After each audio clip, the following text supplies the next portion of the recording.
How has it felt coming back to horror after that sort of sojourn into superhero cinema? I was so ready for it.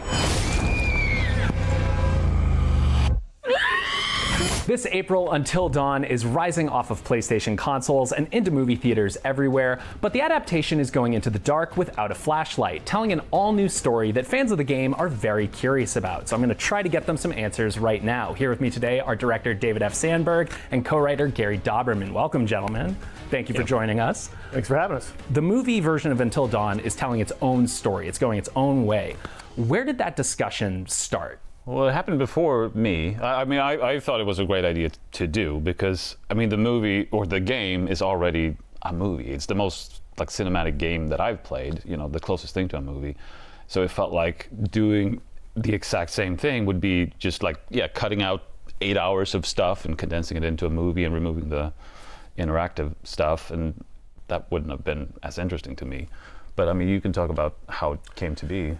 Yeah, it was a quick decision because it was I didn't want it to feel as if you're watching someone else play the game. We all know what it's like to sit on a couch where someone else has a controller and you're like, man, I just want them to die so they can hand the controller to me. You know what I mean? I didn't want that experience, the audience that had that experience in the theater.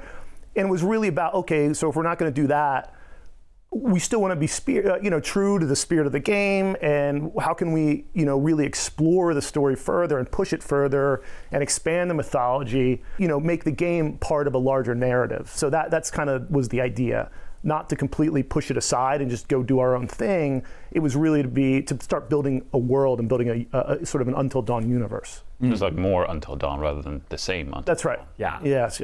Another thing that I really appreciate about the look that we've gotten at the movie so far is this sort of jumping around from genre to genre. First of all, what is your favorite genre that you hit in the movie, for each of you maybe? And then which is one that you didn't get to that you wish you had? Yeah, that's a good one. I think for me the favorite part is sort of there's, I guess you could say, a body horror section in it. I guess that's what we're going for there. That's my favorite. I don't want to give away at what happens in it, but the found footage was really fun too. And I was kind of surprised how much I liked sort of the slasher element, because I've never been the biggest fan of slasher movies. I enjoy them, but they're not my favorite horror subgenre. But creating that was really fun, and I felt like, I want to do more slasher stuff. That we didn't get to, I don't know. we hit some really fun ones. I think it would have been cool to do a sci-fi horror, something like that would have been really, really cool. Yes, that's true. Yeah, but we saved something for the next time. But and I echo the body horror. I thought one of my favorite horror movies is Descent, and I think we have an element of that in this that I really, really like and really enjoy. So that was fun to be able to play around in that world a little bit. What? It's still in my face! Can you give us any hints as to the in-world reason for the genre shifts? It would be a bit of a spoiler, but it sort of has to do with sort of what's mentioned in the movie is what's scarier than not knowing what comes the next day. You cannot prepare. Maybe you're dealing with the slasher villain one day, okay, we know how to deal with that, but then the next day it's like a supernatural movie, and all those rules you just learned just go out the window. So it has to do with keeping people as afraid as possible. The answer lies with Dr. Alan Hill, who is in the game and is in our movie, and sort of that connective tissue from one to the other. And I think he has the answer to the question that you're That's looking very for. interesting. Yeah. There's something in the game that is obviously a central part of how that game is played, which is choice. It's cause and effect. How does the movie represent that theme of the game? Well, that's what I think you guys did so brilliantly in the script, with having this sort of the day sort of starting over, but not in a Groundhog Day kind of way where it's it's the same thing over and over again, but it's different nights every time, different things trying to kill them, different villains, and so they can't really learn from what's happening in the same way as in movies like that. Yeah, I wanted to, I think the choice, it's really about the character dynamics too, which is such a big part of the game, about how You know, it's like shifting perspectives of shifting POVs from one character to the other, and how they view one another depending on how they react to a different situation.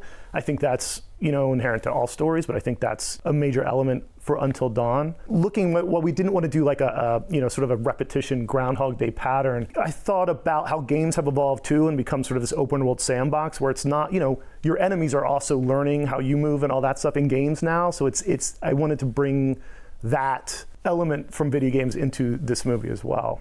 I want to know what each of your relationship is to horror in video games. Do you have like a favorite horror video game that you've played, or like something that immediately comes to mind when you think of that? The Resident Evil games are great. I mean, I don't play a ton of video games, but I find horror video games in particular are often scarier to me than horror movies. I guess it's because you're in charge and it's not as much, you know, music sort of telling you what's about to come and things like that. But yeah, no, I've loved the Resident Evil games, Outlast, and of course Until Dawn. You know.